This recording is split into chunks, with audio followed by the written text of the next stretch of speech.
Welcome, welcome, welcome. You've joined us for our first-time homebuyer seminar webinar.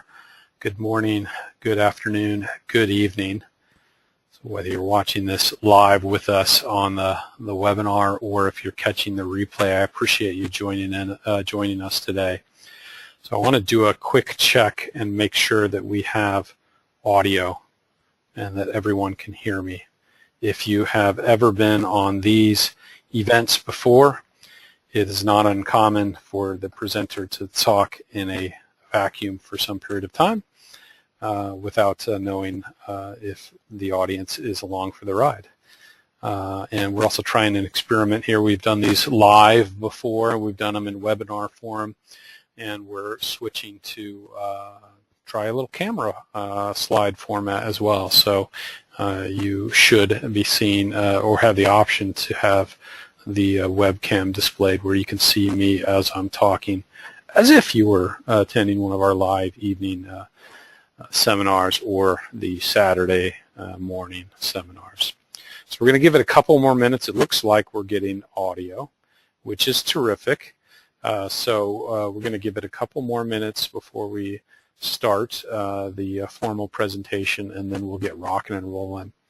We've got an action-packed event, and if you occasionally catch me looking down, it's because I don't have everything memorized. In fact, I have very little of it memorized, but I've given this presentation so many times that I should, but I do like to keep track of things. One thing I'll note as we're waiting for the rest of our group to show up, the one thing I'll note is that I will not be addressing questions in the middle. We're going to just fire through everything and come back to Q&A at the end. So if you're looking to ask a question, go ahead and ask that question right as it comes to mind. Pop it in the chat box, and at the end we're going to cycle through all those Q&A, but generally not able to watch it scroll by and catch questions online. So I appreciate your patience with that, and without further ado, let's get rolling. I think everybody is here that is going to join us, and if they jump in, they'll just miss the first few minutes. So let me minimize my control window and jump into our presentation. Our title of the presentation is Opening the Door to Homeownership, Buying Your First Home. And again, my name is Lauren Winsler. I'm the branch manager. I'm a loan originator with Frost Mortgage. In the last 5 years, I've dedicated my life to helping people buy their first home and helping homeowners with their home mortgage. And I really come from the heart in working on people's mortgages. The reason I got into the mortgage business and the way I found myself in the mortgage business is actually kind of a unique story. My wife and I got married in 2004. In July of 2005, we woke up one day and said, let's buy a house. And about two and a half months later, we are the proud owners of a $686,000 house, and in sunny southern Sonoma County.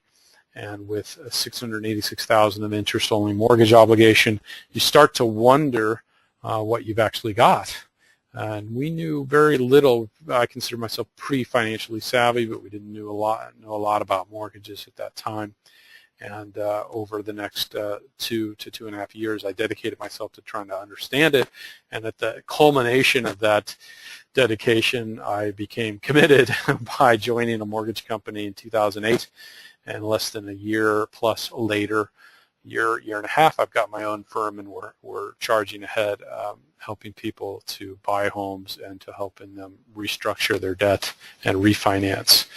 So I'm really proud of what we've built, and I'm proud of our partners at Frost Mortgage and Primary Residential. There's a picture of the team. I consider ourselves to be a boutique lender. In other words, there's not 500 loan officers that you might talk to any random person. It's a very select group, and everybody that works with us knows how to get loans done and understands the loan process very finitely. And you'll see in our picture we got Jay Thomas in there in the center with the suit on. That's Greg Sr. and then myself. Not pictured is our loan processor Aaron and Sarah in marketing. appreciate this team and love this company very much. So what's our agenda? What are we going to cover today? Let's jump through it really quick. We're going to talk a little bit about what is home ownership. We're going to talk a little bit about the market and the types of properties that you can be purchasing right now. We're going to talk about the process and preparation on how you decide to be pre-approved, how to buy a house. We're going to talk about credit, qualifying, loan programs. This is usually where people start taking a lot of notes or their eyes glaze over. So it's got the California edition spin as well, because we're going to talk about loan programs that are somewhat specific to California. But most of the content here, if you've joined us from out of state on the webinar replay, you will find that most of that information works well for you as well. So, and then we'll jump into Q&A at the end. Okay. So again, if you've got questions, type them in the chat box. I'll be looking for hard stop interruptions or issues with sound, but I won't typically be stopping and addressing questions as we go, just to keep the flow going. And a lot of times we'll come to a question and then we'll answer it on the next slide or in conversation. So what is home ownership? It's kind of a broad question, but it brings up a lot of different thoughts. I like to think of home ownership in a number of different ways, but I like to think about firing your landlord, for instance. I like to think about having a dog or a pet when you're not allowed. I like to think about belonging to or entering into a community, right? When you're renting an apartment or renting a house, you're sort of temporarily there, right? So when you become a home owner in a neighborhood, in a community, you really become locked into that community and part of that neighborhood. I like to think about stable housing price, housing cost, if you will, or cost of living. If you look at the rising rents, one benefit of a 30-year fixed-rate mortgage that we have in this country is that you can buy a house and have a fixed-rate principal and interest mortgage payment that doesn't change, whereas your rent can cycle up as the landlord or business that you're renting from decides that it's time to raise the rent. So it's buying real estate to live in is probably one of the few inflation-adjusted investments that you can make. In other words, your cost of ownership stays here, even though inflation can go way up and the value of your dollar can go down. Your cost of owning that piece of real estate doesn't change, even though the value of the real estate can change. So it's very exciting. It is something that it is really the American dream. It's something that the government supports greatly in this country by making the interest in your mortgage payment tax deductible. And although there may be rumors of that changing, I'm here to tell you that that's highly unlikely, highly unlikely, or highly unlikely to change. It would in fact impact a first-time home buyer.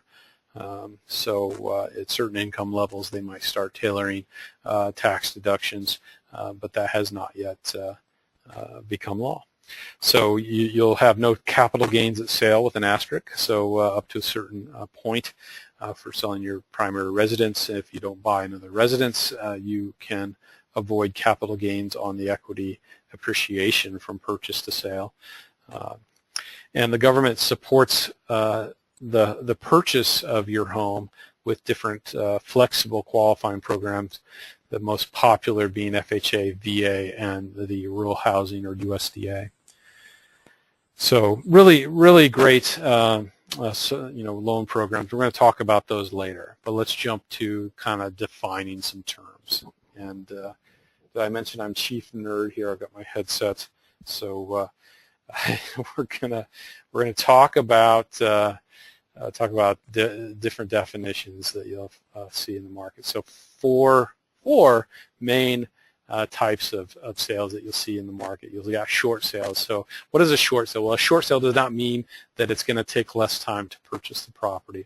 In fact, whoever named it a short sale, they should have their head examined, because it often takes quite the opposite. It often takes a long time to close a short sale. A short sale is when the owner is upside down on the property. They can't afford the mortgage payment. Sometimes they may be able to afford it when they're just relocating, but they can't afford to pay off the mortgage.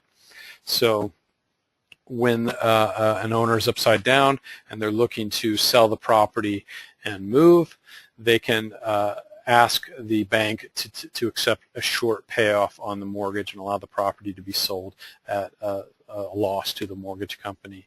This can take anywhere from 30 days to 6 months. It used to sometimes take over a year in very complicated situations.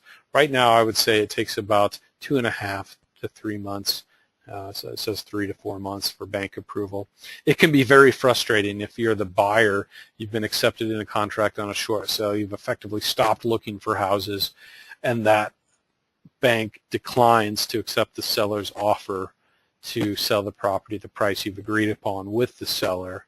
It can be very frustrating if it's declined for whatever reason. So there can be deferred maintenance, and what that means, that's kind of a fancy way of saying that they haven't fixed up the property as much as some homeowners might normally do. Deferred maintenance is another way to rationalize it or explain that. If you're upside down on the house and you owe more than the house is worth, what is your motivation to fix it up and keep making it nicer, nicer, nicer? So we see a little bit of deferred maintenance on short sales. The other category of properties that you'll run into in the market used to really dominate the market, and it's kind of tailored off a little bit, and that's that of foreclosures, or what we call bank-owned or REO, real estate-owned. So a real estate-owned property is one that's owned by the lender or by a real estate company where they've repossessed the property. There's fewer of these again as before, but it's still a huge part of the market, and these houses are vacant. There's really no delays. If you're accepted into contract, you charge towards closing, and you can move in right away. There again is the deferred maintenance problem. Sometimes the banks will come in and fix a few things to adjust and deal with safety issues, to allow the house to be shown and so forth, but they're usually not going to put in a new roof, fix the siding, solve all the pest issues. They'll often market the property, wait to be told that they have to do that, and they can't sell it to someone that will take it as is. So that poor shape allows you, if the property can be financed easily, to buy a property, fix it up, build some sweat equity. It can be a great way to buy your first home. So wrong way. Let's go forward. Let's go to the third category, and that is that of regular sellers or equity sellers or emotional equity sellers, I like to call them sometimes. So these are people that have equity being space between their mortgage obligation, if they have a mortgage, and what the property is sold at or valued at. Property is going to be in decent shape to good shape, depends, but usually in pretty good shape. You've got a little bit of opportunity to negotiate for repairs, depending on your market and how competitive it is. It can be easier to finance with FHA and VA loans, USDA loans, or government loans. It can be a little easier sometimes, but that doesn't imply that the other types of listings are hard per se. They sometimes can be priced a little bit above the market, and that can cause a problem for a first-time home buyer that's got a low down payment and they can't afford a larger down payment if the seller is unwilling to accept what the property appraises for, and they're looking for a higher offer. If you have a minimal down payment or down payment assistance, it can be a challenge if they won't come down in price.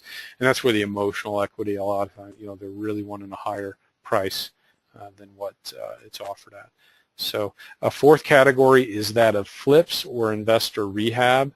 This is the type of property where the property's been purchased from a distressed sale, either a short sale or foreclosure typically, and taken and fixed up, solved all those repair issues or most of those repair issues. The owner is typically a private individual or a company, and they're going to fix it up, try to make it look like new, put in new paint, new siding, new roof if necessary. They might do granite countertops, they might do new appliances, new fixtures, and so on. They're definitely easier to finance with VA loans, FHA loans as well, though FHA, if the property is flipped very quickly, we'll look at what we call rapid appreciation. So we really have to justify the new valuation, make sure that it's not over what the property is worth.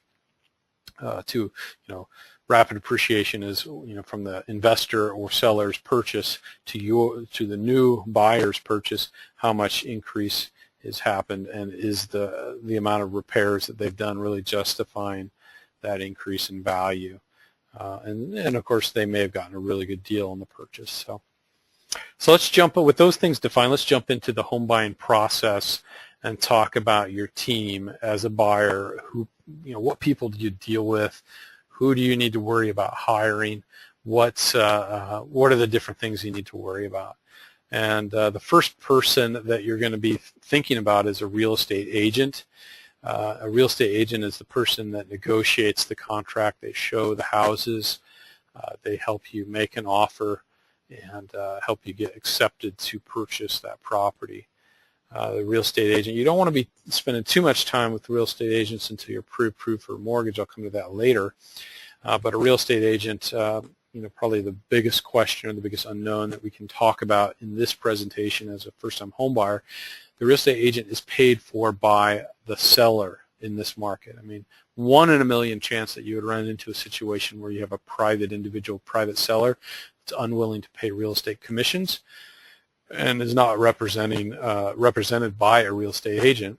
Maybe they're a for sale by owner, and they're unwilling to pay a real estate commission, and other arrangements can be made. But the real estate agent is the selling agent, if you will, or the buyer's representative, and the listing agent, or the person representing the seller, is going to be paid for by the seller at the close of the transaction. So just know that real estate agents are not paid at any point during the transaction until you're a homeowner, until the end, so please respect them as well. And that is true also for loan officers and mortgage brokers. I'm a loan officer. I work for a direct lender. I work for a mortgage bank. All we do is focus on home purchase and home refinance. All we do is mortgages. We don't sell CDs or savings accounts or investment accounts and anything. So the loan officer is going to be responsible for taking you from pre-approval to loan application to funded loan. And it's a single point of contact to take you through a maddening process from pre-approval processing to funding. And it's gotten to be more complicated in recent years, so you want somebody that communicates clearly and that really understands the process. On a home purchase, I'm a real advocate of working with direct lenders, someone that works with the underwriter and they're approving and funding the loans themselves, whereas a bank, may not. They may have, a pool of 100 underwriters, and they don't have as direct contact. Or a mortgage broker, where they're taking the loan, packaging it up, sending it to lenders, say approve this, approve this. Oftentimes, the pre-approvals up front aren't quite as tight as a lender might make, because they're not actually really able to pre-approve the loan. They're giving you well, I think these lenders will take it. So direct lenders, a lot of real estate agents will go along with that recommendation as well, to look for a direct mortgage lender. So home inspectors. Home inspector is something that the real estate agent will typically help you hire. A home inspection might cost anywhere from $250 to $450, somewhere in that range, depending on the property type and what needs to be inspected, the size of the property, cost of the property. A home inspector, again, that's producing a report that you as the home buyer can review, and is typically not made subject to the loan. In other words, you're not going to send that to the lender to review. There are a few instances where a home inspection is required to be part of the loan process, but it's very out of the ordinary. But a home inspector is usually referred by the real estate agent, so they take care of that for you. So at this point, you've only had to worry about finding a good agent and loan officer. So appraisers and surveyors. The appraiser is the individual professional that's hired by the bank, by the lender, to come in and appraise the property. So again, you don't need to worry about hiring an appraiser to appraise the property when you go to close on your purchase. In California, it's very rare because of the way that property's parceled and because of title insurance, to have a surveyor involved. It's very common in other states to have a survey done before closing, but in California it's very rare. It's sometimes possible to bump into that with rural type properties where there's more acreage involved, but a surveyor would typically be hired by the lender as well, just like through the same process that we hire appraisers. It's third party, it's hands off. And you would have your insurance agent, which would be possibly the insurance agent that you buy your car insurance from, or it may be a different company or different agent altogether. It's just something that after you get accepted to buy a property, you're going to want to get that insurance lined up as soon as possible. We never want to wait to the very end. So when we're talking about insurance, we're talking about your fire or what we call hazard insurance.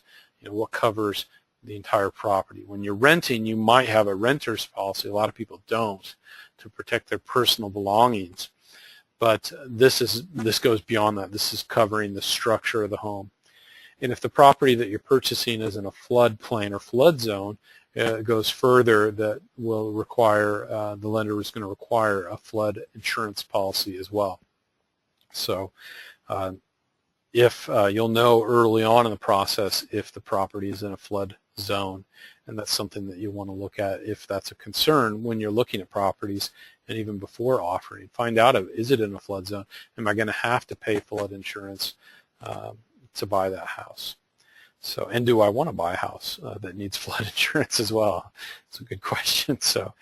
But common in many areas, so don't be afraid of that as well. So title and escrow officer. So title insurance is what covers when you buy a property that guarantees that you're the owner of the property with just that mortgage obligation attached to it at the close.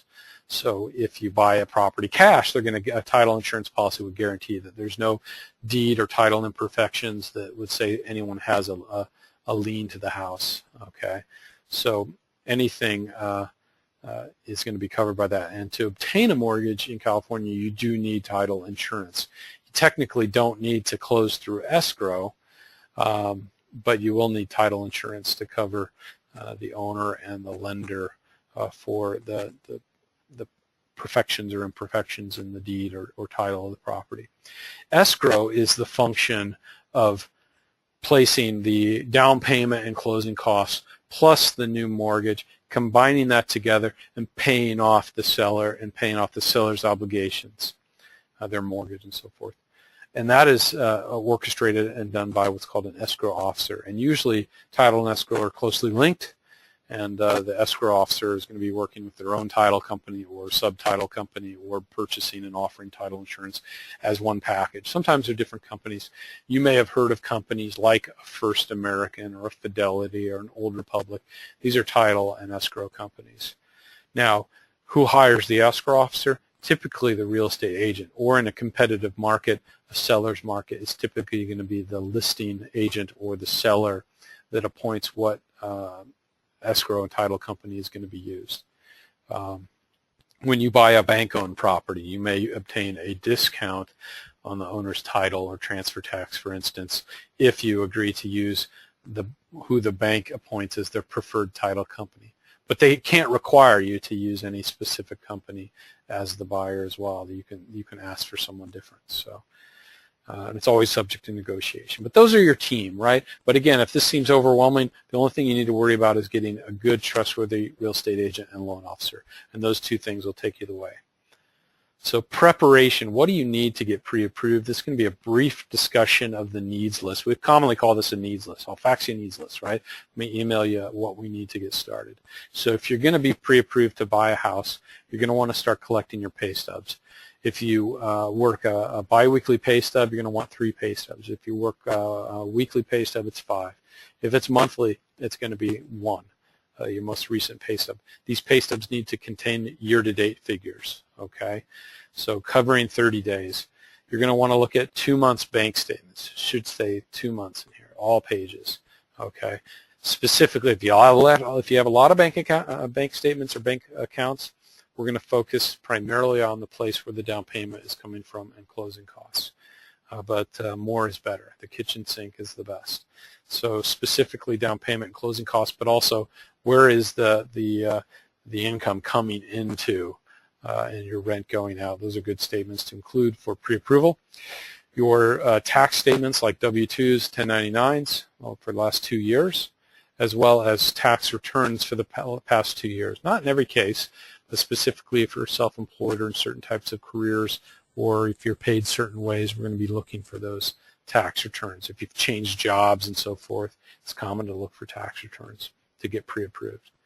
And we're going to want a photo ID to make sure you are who you are when we're marrying the credit and income asset information to get you pre-approved. So your current government issued ID, getting that up front and out of the way, Social Security card as well, solves that up front and out of the way. So what you need to know about documentation when you're getting pre-approved and then subsequently apply and be approved for the mortgage is that it's more documentation than you can possibly expect.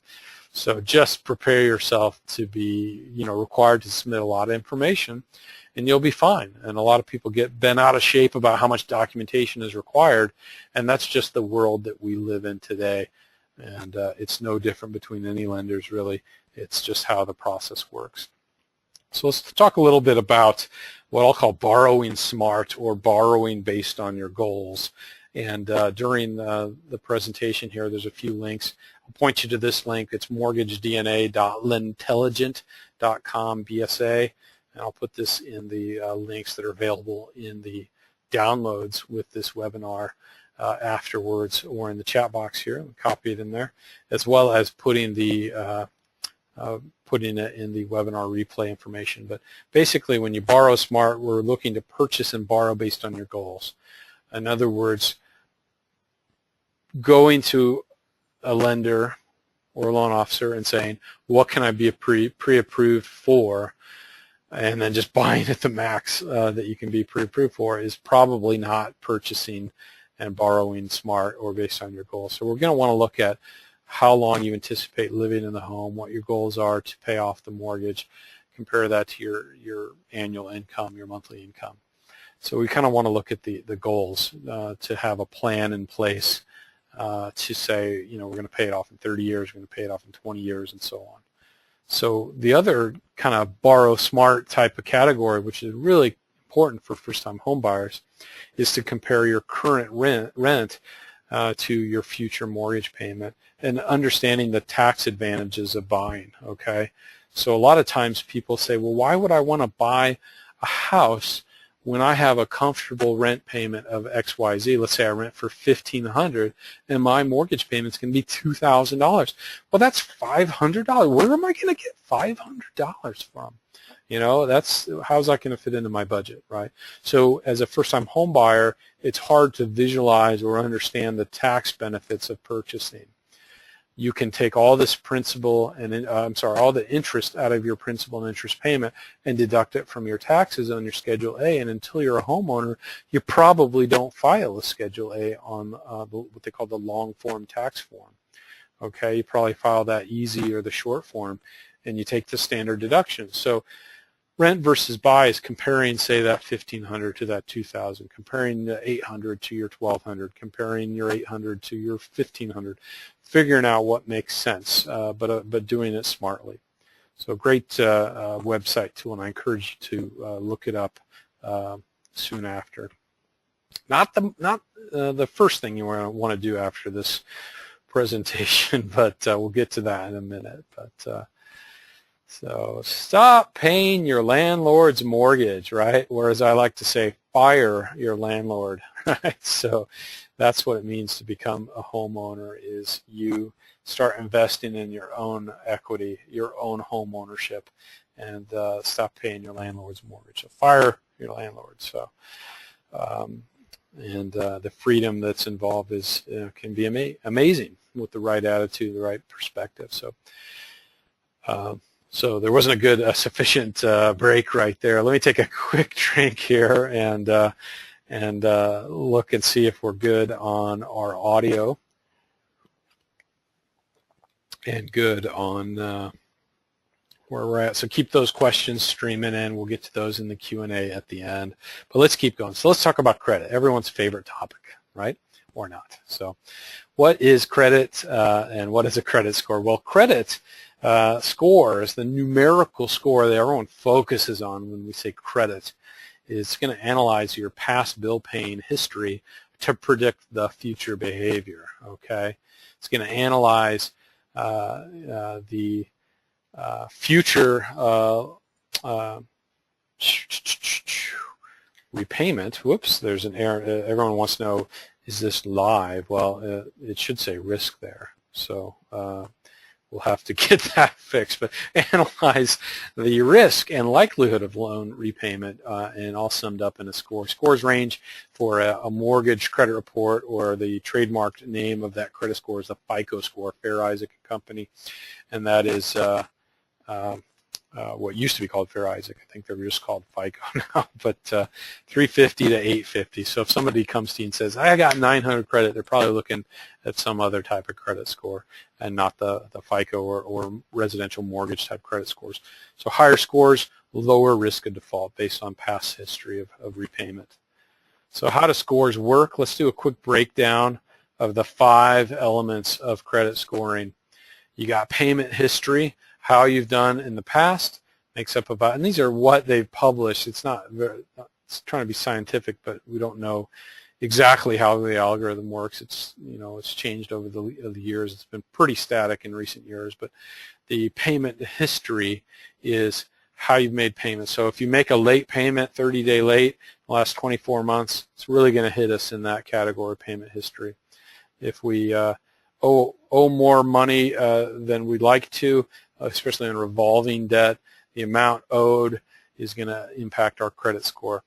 When we look at this 30% amount owed, what to understand about amount owed is it's the amount owed relative to the amount of debt that you can take out. So to use a simple example, let's say you had a $1,000 credit card. If you had a $300 balance that you either carried or was there at the time that we pulled credit, you're going to have a 30% utilization.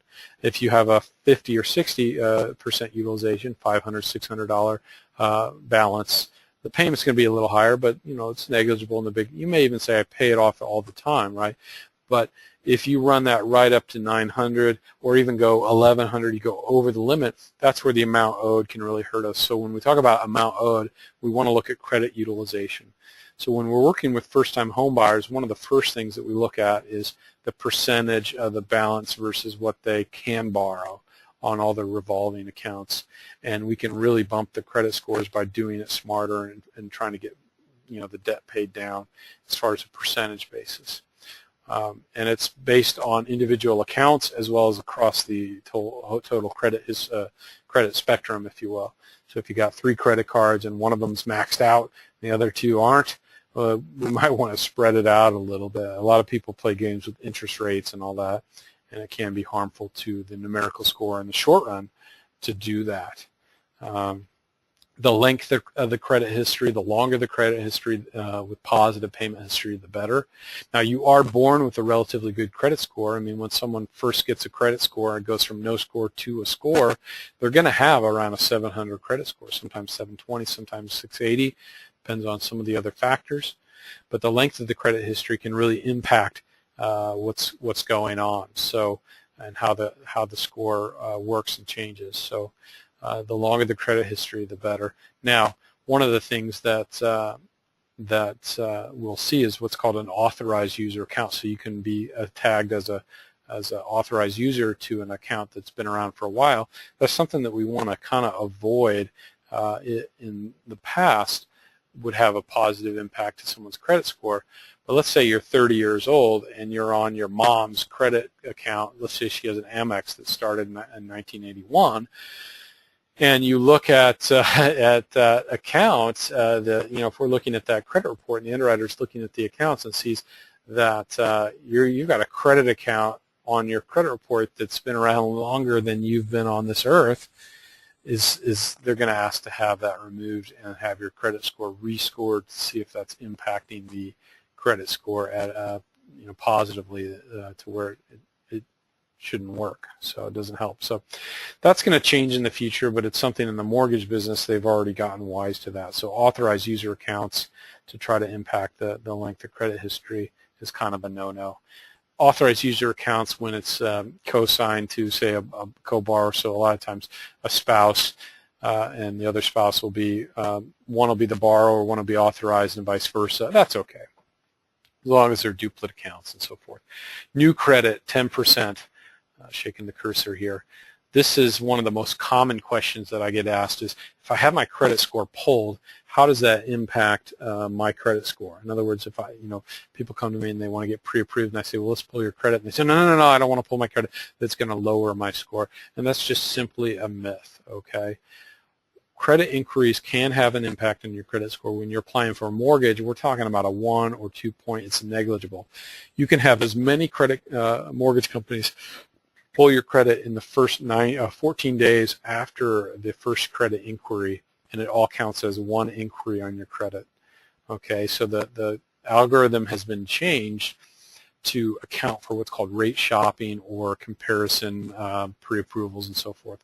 A good example would be for an installment loan.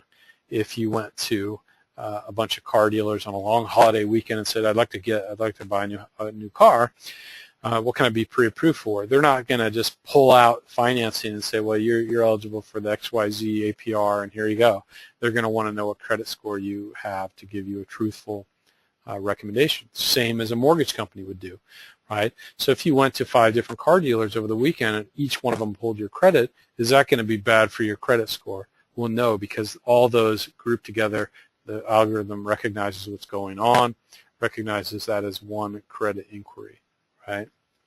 So where credit pulls do hurt you and should be avoided like the plague when you're getting pre-approved and when you're marching towards a home purchase is new revolving accounts or new finance accounts. Okay, a revolving is like a credit card or store card. A finance is like financing a refrigerator or furniture and so forth. We want to avoid any new credit or credit inquiries. Just say no for saving 10% at the checkout line.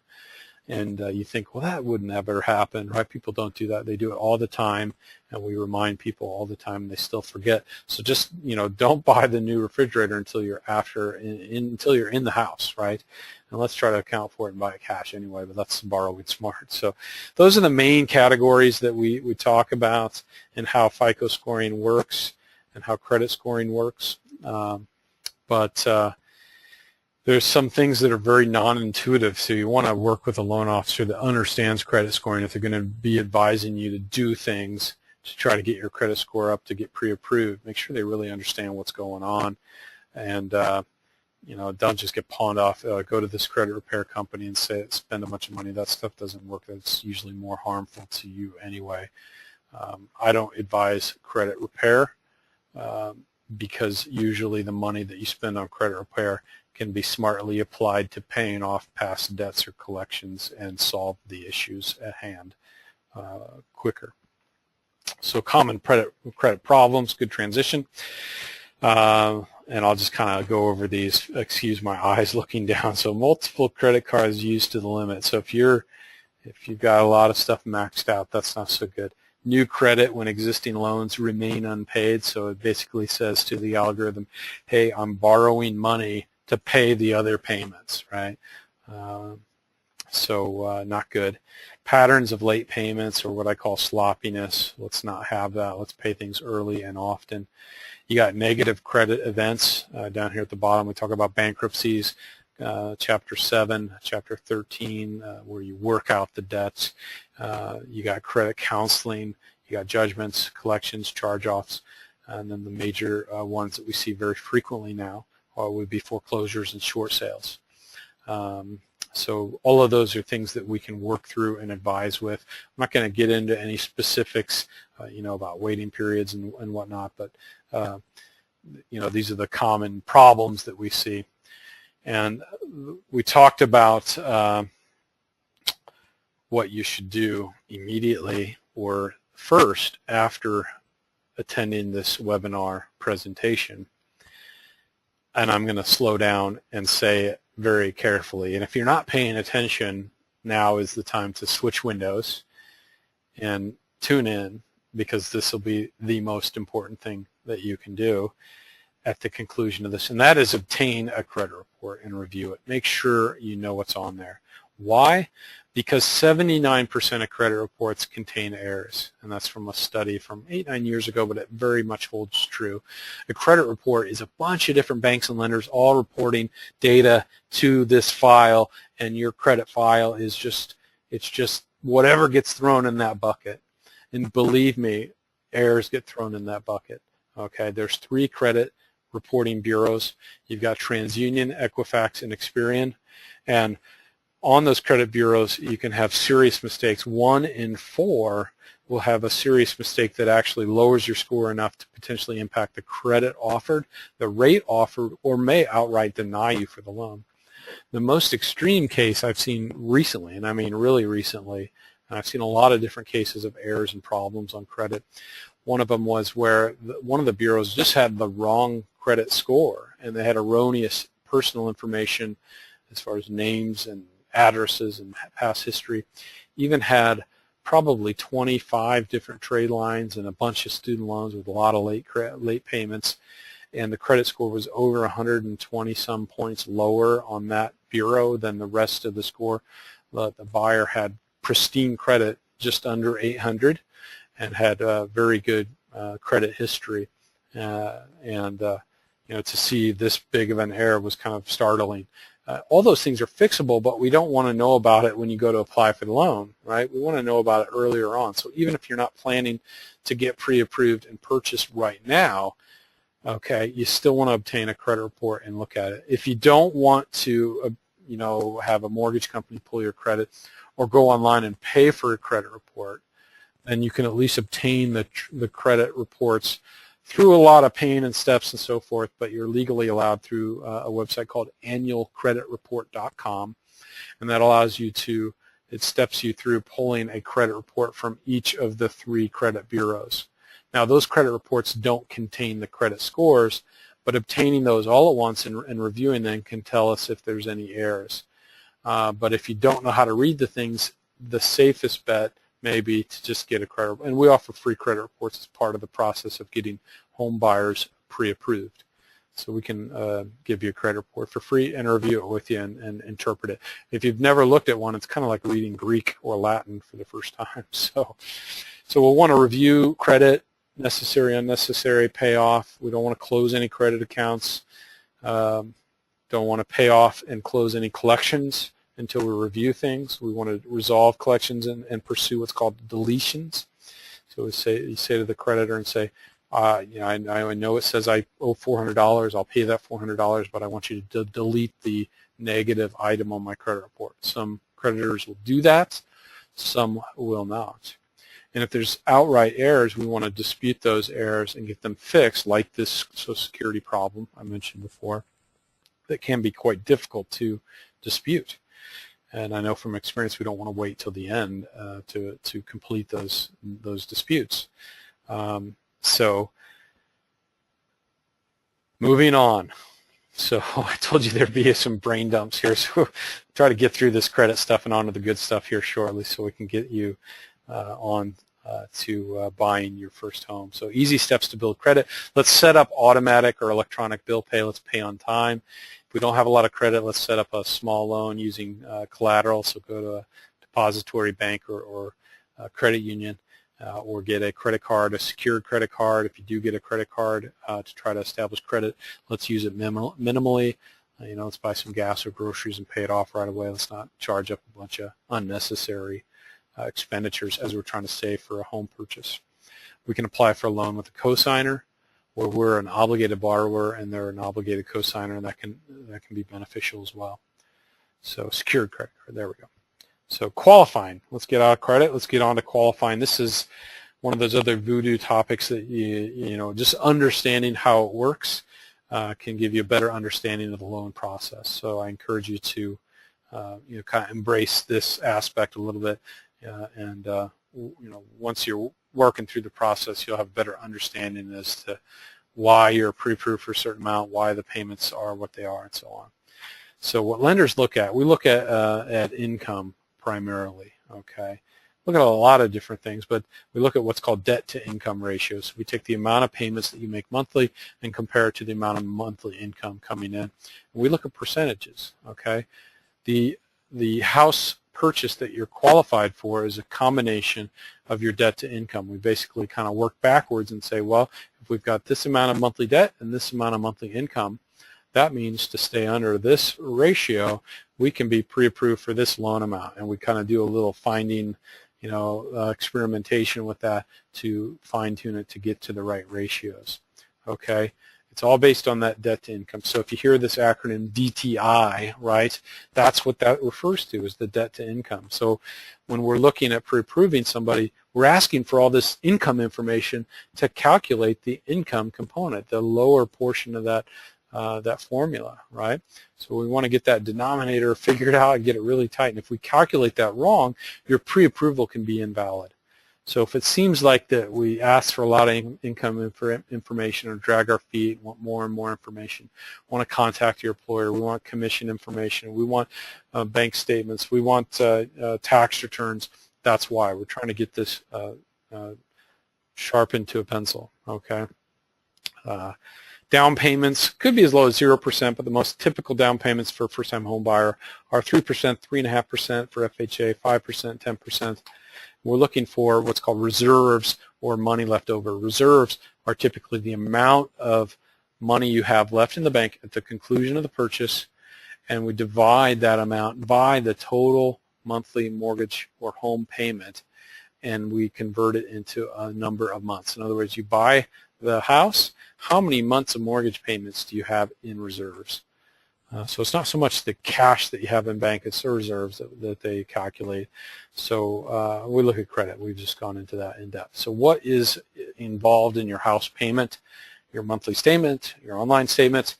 What's involved? We call it PITI or PITI. So we got your principal, we got your interest, we got your taxes, real estate taxes, and we got your insurance. This is your hazard insurance, fire insurance, your mortgage insurance if included on your loan, flood insurance, okay? PITI, this is included in the monthly mortgage payment as a first-time home buyer when you put down less than 20%, okay? You're going to be paying your taxes and insurance as part of the monthly mortgage payment. You will not be permitted to pay that separately, even though the county is only paid twice a year, even though the insurance is paid annually typically, depending on the program. You're still going to be required to pay it all in one payment and have the taxes and the insurance impounded or escrowed, okay? The last category of the house payment that's included in qualifying but not included in your monthly payment is the assessments. So if you're buying a PUD or planned urban development, or if you're buying something with HOAs like condominiums or townhomes and so forth that have HOAs for common areas, those HOAs are included in your house payment, but they're not included in the monthly mortgage payment, okay? So back to some references for you that you can use after the webinar. A simple purchase calculator, if you go to mortgagedna.lentelligent.com, purchase calculator, it's going to give us a simple way to calculate. Let's jump over there really quick. I think I have that window up. So purchase calculator, we can say, oh, my target monthly payment, let's say I'm paying $1,500, but I've sat down with my spouse and I figured I can afford $2,000, and let's say I've got 12 grand for down payment, or 12 grand including my down payment assistance or whatever. So a combination. We'll get into some of those factors later. So it's going to give me just rough, working backwards from target payment to my rough purchase price, as well as the payment components. So I encourage you to check out these. Again, this calculator can really simplify things for you. Not trying to replace what we do. There's a lot of things on the screen that have to do, a lot of calculators have to do with refinancing and paying down the loan, but that's a very useful little tool there.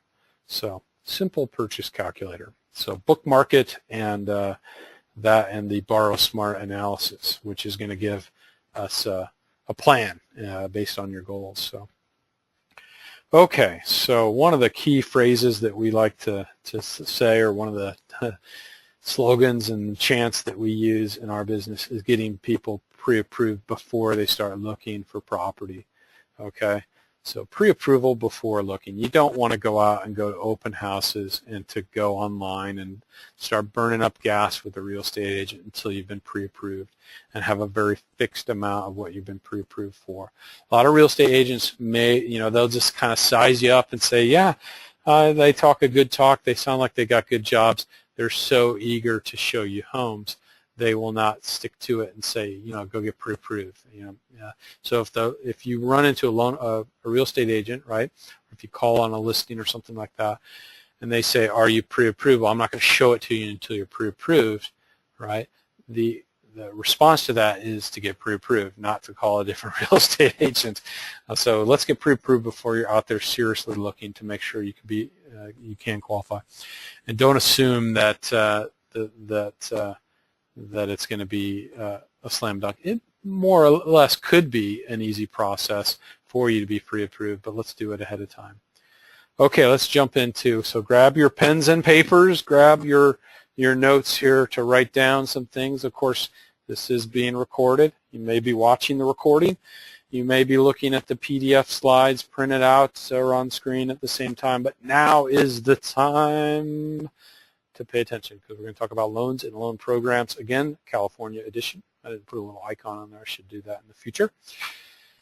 Loan types and terms. We've got fixed rate loans. We've got adjustable rate loans. We're still in a fixed rate environment. Rates are low. So don't have anyone talk you to do an ARM unless that's something that you're comfortable with and you're a little more sophisticated or higher income, or have a short term horizon on when you would be moving. I don't recommend adjustable rate mortgages for nearly anyone, but specifically do not recommend them when we're looking at situations where someone's going to be in that home for a short amount of time, and they don't quite, or in that for a long amount of time, or let me reset my thoughts here, or they're looking to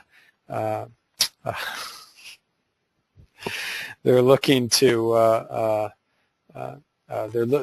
a low down payment. In other words, the more you put down into the property, the more comfortable I am recommending ARMs. If you have a low down payment for some home buyer, you should steer clear and go for the fixed rate. So you got terms, you got 30 years and 15 years are the most popular. You can have 20, 25, you can have any term technically. We do terms of all sorts of combinations of months and years. So, but the most common is 30-year in California. So you got conventional loans. You hear a lot about conventional FHA and so forth here on out. Conventional loans are your standard type of loan program. You know, under 417 is the current conforming loan limit, and then in different counties you'll have what are called high-priced or high-cost loan limits that can go, in the past went up to 729, 750 for single-family residents. Those limits have come down, but we still have those limits for certain government loan programs. So we're not going to cover all those specifics here because those numbers change yearly and could change by the time you view this replay, if you're viewing the replay. So conventional is the most common type of conventional loan is your good old-fashioned 20% down. You might have something with less than 20% down, and that's when you're going to be required to obtain private mortgage insurance, or you're going to require a second mortgage. So you could have a first mortgage and a second mortgage. Second mortgages have virtually disappeared from the market. I'm not aware of anybody doing a lot of second mortgage lending. There are a few exceptions in certain types of loan programs, but we're going to pretend that PMI is the way to go. Although second mortgages may start making a comeback. But PMI is basically insuring the lender against default. So if you put down less than 20%, they're going to require, depending on how much down payment and other credit and income factors, how much insurance you need to pay monthly for the privilege of not putting down the entire 20%. And if you think PMI is a negative thing, just think about how much it requires in PMI payments to save the additional down payment to get to 20%. The market may pass you by while you're wanting to save more down payment.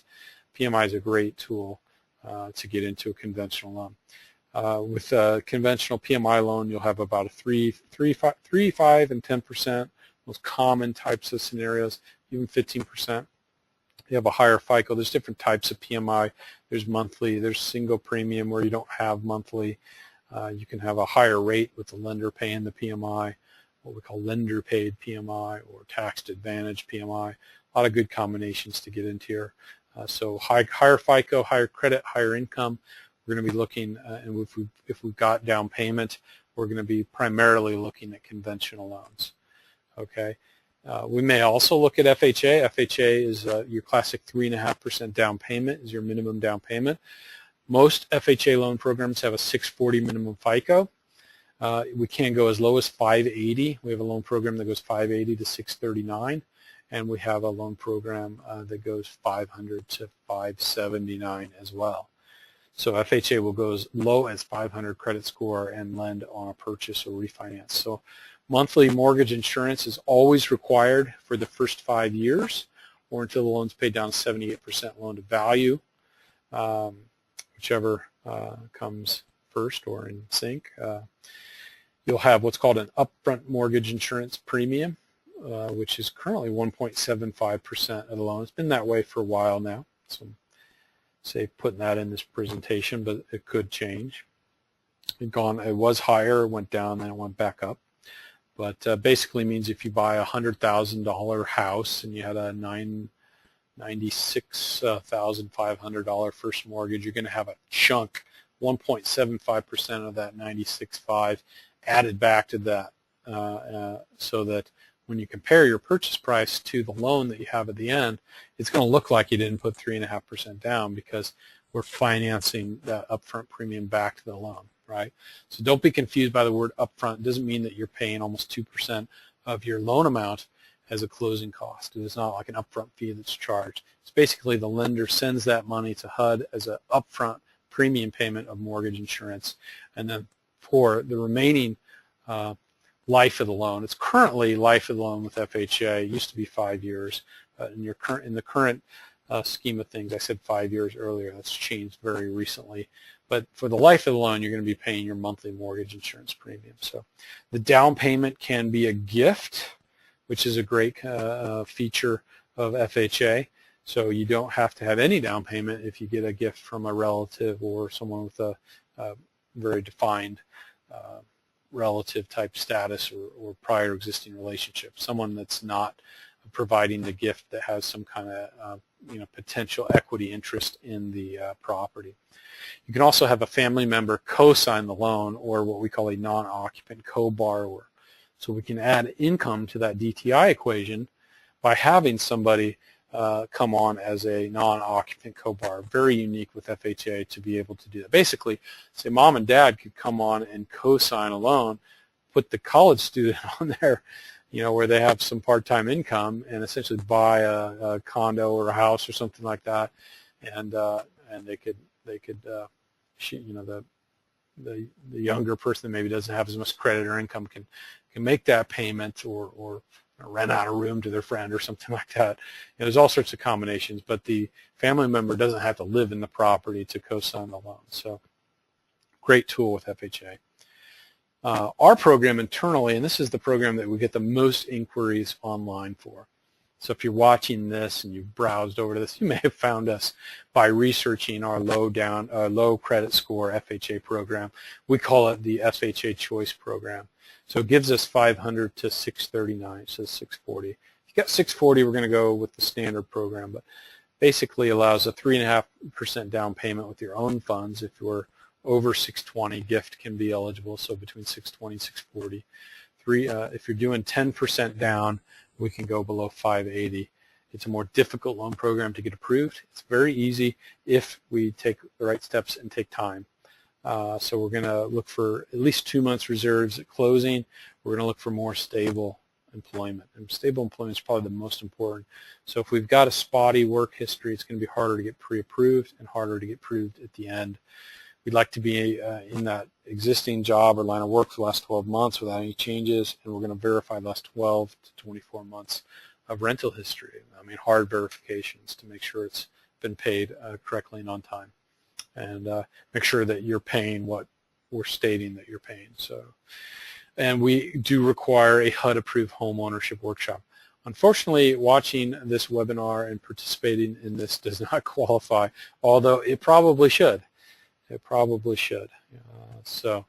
But we help you, point you to various HUD-approved workshops online or in person to satisfy that requirement. And it's a great idea to do a workshop like that.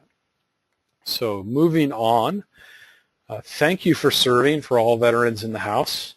VA offers a great financing benefit to veterans and certain relatives of veterans, and that is the VA government financing or government guaranteed home loan, which provides a 100% financing.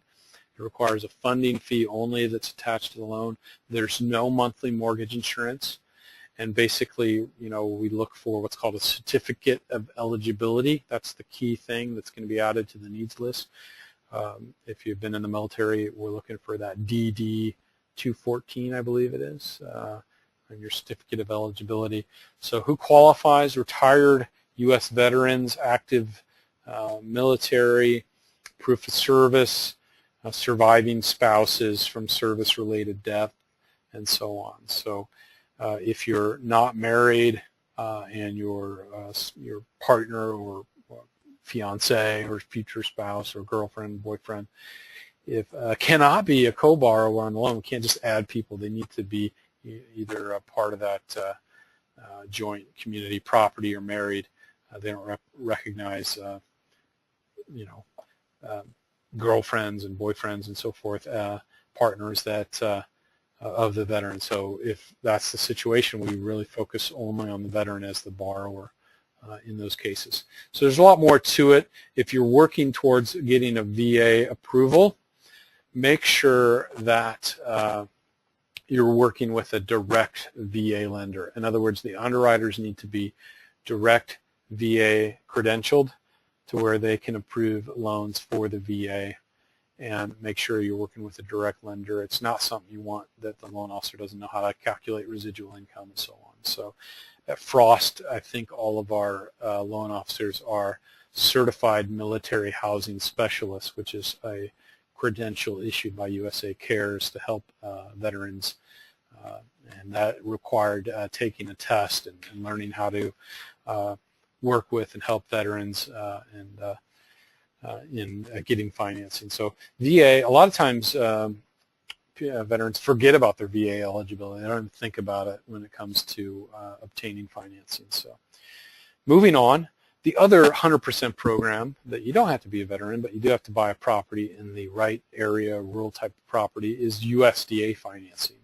And we're not talking about USDA as in, you know, grading your meat and grading the beef that you eat or whatever, although people think about USDA top choice and all those rankings and ratings and so forth, or school menus and whatnot. So we're talking about the Rural Housing Service. Basically, USDA has an arm of their agency that helps rural areas by encouraging banks to lend and make for more liquid house financing. So in rural type areas, a lot of times banks don't want to lend because there's less marketability for those properties, so they choose not to lend. Well, with USDA, we can get 100% financing, low down payment, no down payment. Right now, at the time of this recording, there's a 2% guarantee fee that's financed back to the loan, and we have a low monthly mortgage insurance or monthly guarantee fee is what we call it. It's only 0.4% compared to FHA, which is over 1.2%, so it's less than a third of what's currently required with FHA. It is income limited, whereas FHA is not. You can make as much money as possible with FHA and still qualify. With USDA, it's based on median income limits for your county. We're not going to delve into income limits for our local county or any other counties in California or abroad. There's a website that's very easy to obtain the income limits. We have to count income that's for all of the occupants or would-be occupants of the household. So if my wife and I were buying a house, we've got 2 kids, but let's say grandma and grandpa are going to live in another bedroom, right? There we're going to count their income. So we'd have to count their Social Security, for instance, as part of the income that's contributed to the house payment. So minimum FICO 640 currently eligible, rural type properties, but don't be mistaken, rural type properties can be very close to suburban urban areas. It's based on population density and census maps. Now this type of these maps are changing right around the time that this is recorded, so we're not going to spend a lot of time looking at maps. I will say if you do a USDA loan, always work with a direct lender that knows how to run the GUS system. In other words, they need to get access to USDA to run the guaranteed underwriting system. So always work with a direct lender so that they can get into that system and not guessing whether you'll be pre-approved. And also they understand the income limitations and how to calculate income. Because qualifying income is very conservative. We always give you a low qualifying income, right? With income limit programs, they're usually looking at best case scenario, right? So what is the maximum that you're going to make based on your current income? So it can be very difficult to calculate income limited programs. So here's a quick map just to show where our office is in Larkfield Wickiup, where the current borders based on the old census are for ineligible areas and eligible. So Windsor, for instance, is eligible. There's the Charles Schultz Airport there in Santa Rosa, and you see that a good portion, everything north of here on 101 is eligible. So great loan program. Love USDA. Tell a little story about USDA. We had a buyer put, I think, $1,000 in as their earnest money deposit, and through lender and seller credit, I think they got $960 back, and they closed with about $40. They paid $40, and I think they might have paid for an appraisal as well. So let's say they paid $500, and their first mortgage payment was a month and a half from then. So a terrific program for getting somebody in if the properties qualify and if they can qualify under the income guidelines. So as a question, if you got any questions so far, I'm going to take a quick break. There's a couple more loan programs to cover.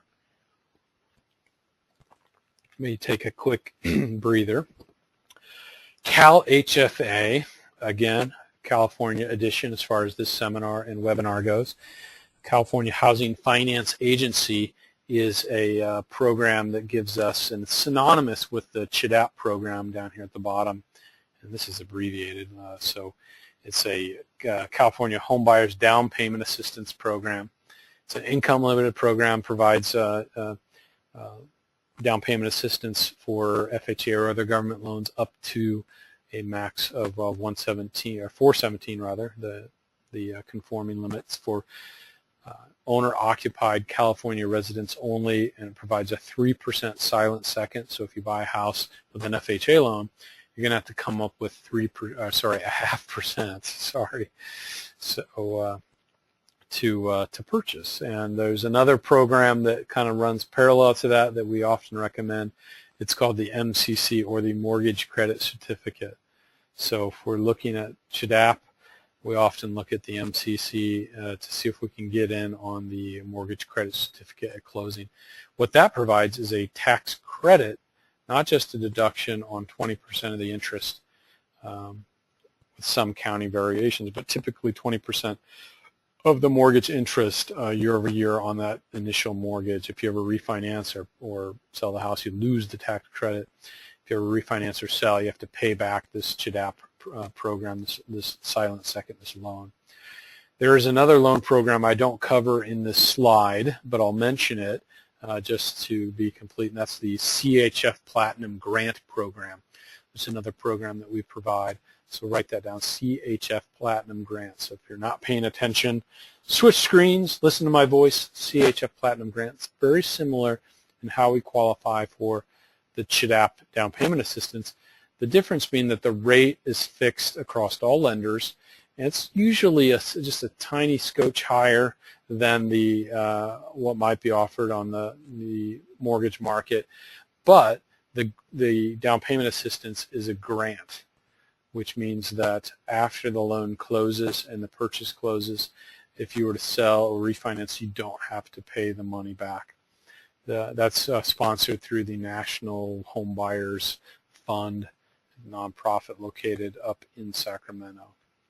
So, and they have some MCCs as well that are associated with the CHF program that we love to work with as well. Switching gears, there is a very specific loan program for bank-owned REO foreclosure properties that are owned by Fannie Mae, and that's called HomePath. Okay, so HomePath provides home buyers that are buying HomePath eligible homes a minimum 3% down payment of their own money. It's going to provide a loan with no mortgage insurance or no PMI. Okay, it's going to have no appraisal requirement as well. So if you offer and are accepted to buy the property, there is no appraisal required. Okay, And that means if there's any work that needed to be done, the appraisal is not going to note that. It does allow you to buy a property foreclosure that might need a little bit of work, but it's habitable. There's no health and safety or other issues as determined by Fannie Mae. And we can really do a lot of things with this, assuming the properties are eligible. So how do you find HomePath eligible properties? You want to be looking on homepath.com. Those listings are going to be in the normal MLS or multiple listing service in your area. They're going to be on all the major websites, but they might not say it's HomePath eligible, and it's not easy to search for that. So you're going to want to look at homepath.com and subscribe to the alerts on their system. They do give you a first look feature. I think it's the first 14 days where investors or non-occupant buyers are prohibited from making offers, and they prefer owner-occupant buyers for those listings. Minimum 660 FICO for the HomePath program. There is a renovation loan that goes with the HomePath program as well. I don't cover here. If the property has a lot of damage and doesn't qualify for standard HomePath financing, it may qualify for the HomePath renovation loan. So moving on. That's what the website used to look. I think it's been updated a little bit. It looks a little nicer, but you can see the first look icon there. And the icons that designate HomePath mortgage or HomePath renovation mortgage. Here's one that requires the renovation loan, for instance. So we look for those icons. So great program. So there is a loan program that we love, buyers love, and when it works well, buyers love the loan. That is universally hated by real estate agents because it takes a long time, right? And that's the FHA 203K program. There's two versions. There's a streamlined, shortened down version, and then there's the full version. We'll talk a little bit about the streamlined version. Basically, it's a combination first mortgage and construction loan. Allows you to buy a property with a 3.5% down payment that's based on the loan against the purchase price plus the repair escrow. So we can essentially borrow over and above the purchase price to fix the property and make it how you want it. And with a streamline, we can add up to $35,000 to the loan amount over and above the purchase price. It's really a tremendous program. The idea that you can buy and borrow more than the purchase price using the 203K program is just phenomenal. So when we do this loan program, we're accepted by the seller. We go and get licensed contractors to provide bids for the work. And we take those bids, pre-underwrite them and pre-process them, package them up, send them to the appraiser to get the appraisal, which is called a subject to completion. So the appraiser doesn't appraise it as is. They appraise it based on its current value plus the repairs. And it's amazing how much value can be added on a 203K program. On the streamline, the renovations have to start within 30 days of closing, and they have to finish in 6 months. Typically, they're finished and everything's done by 90 days. 100% of these repairs can be entirely cosmetic. So we can paint, we can do roof, we can do appliances, we can do granite countertops and flooring and so forth, rugs, carpets and so forth. We're not really wanting to do luxury or structural items in the streamline. We can do structural items that require permits in the regular version of the 203K loan. And there is some amount of pool repair allowed in the loan program, typically in the regular full 203K. But you can't put in pools on the streamline. You can't put in any kind of landscaping and so forth. So, but 100% can be cosmetic. Again, think, I found a house that's in a great location, but it's stuck in the 70s. It's got all this avocado stuff or whatever, and it's just looking very retro. And we don't want that. We want it to be a little more modern. We can take the house into the modern decade using the 203K loan program. They do take 45 to 60 days to close at minimum.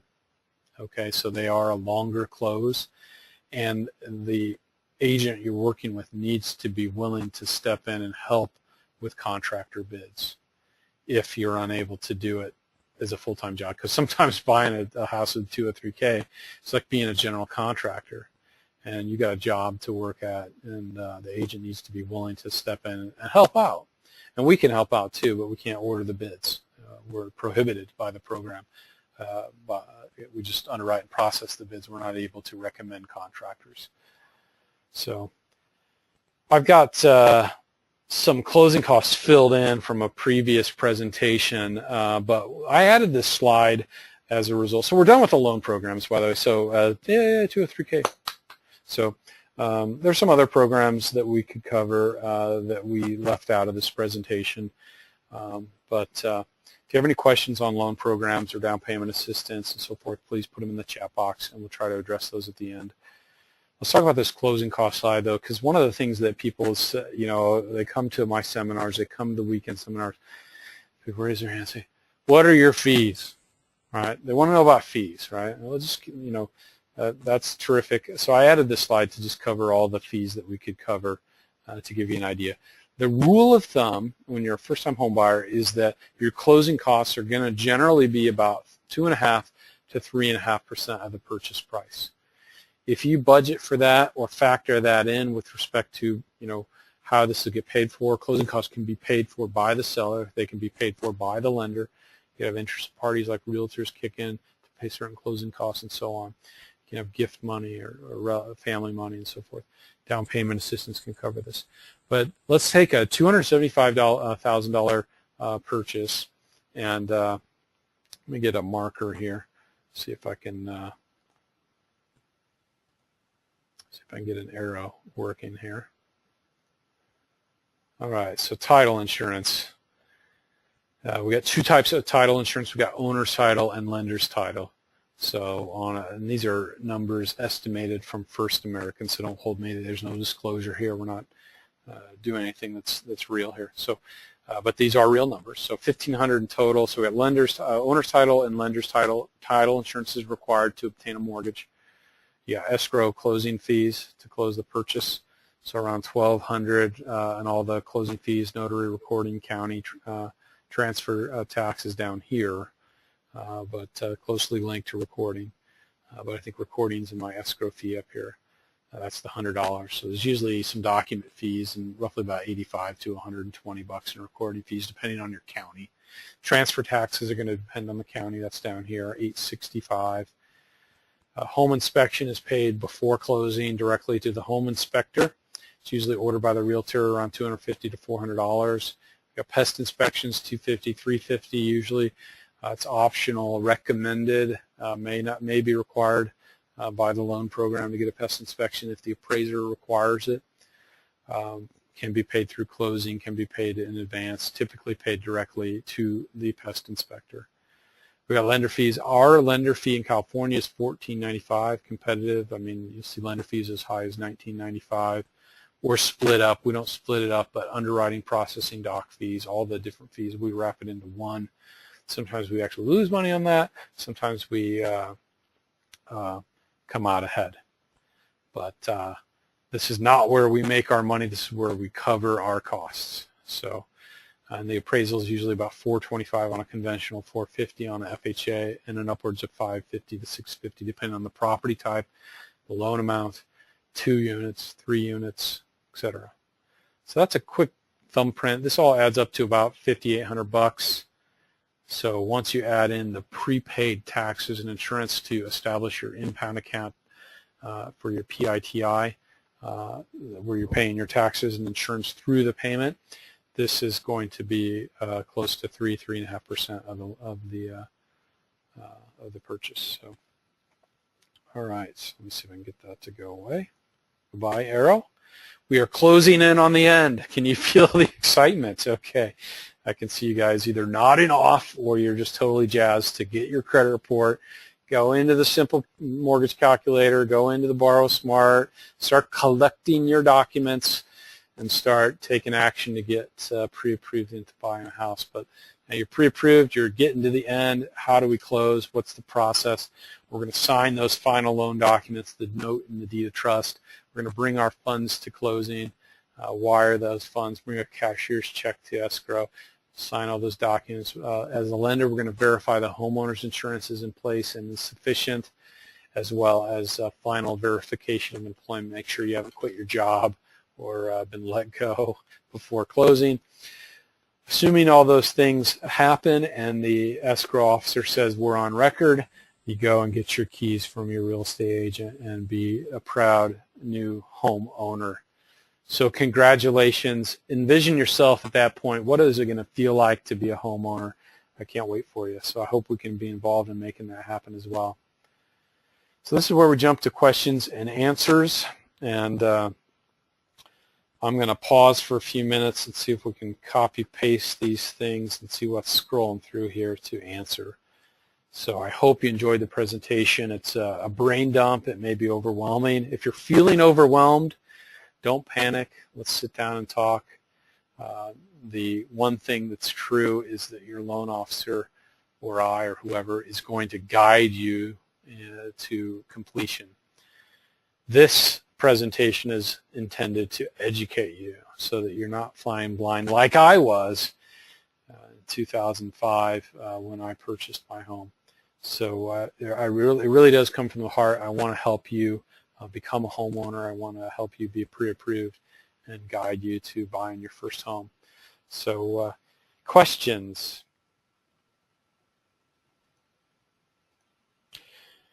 All right, thank you very much for attending our presentation and our webinar, and I hope you enjoyed it very much, whether you're watching it live with me right now or replay. I can be reached all the time at lauren@frostnorthbay.com or at 707-331-1414. Thank you very much, and have a great day.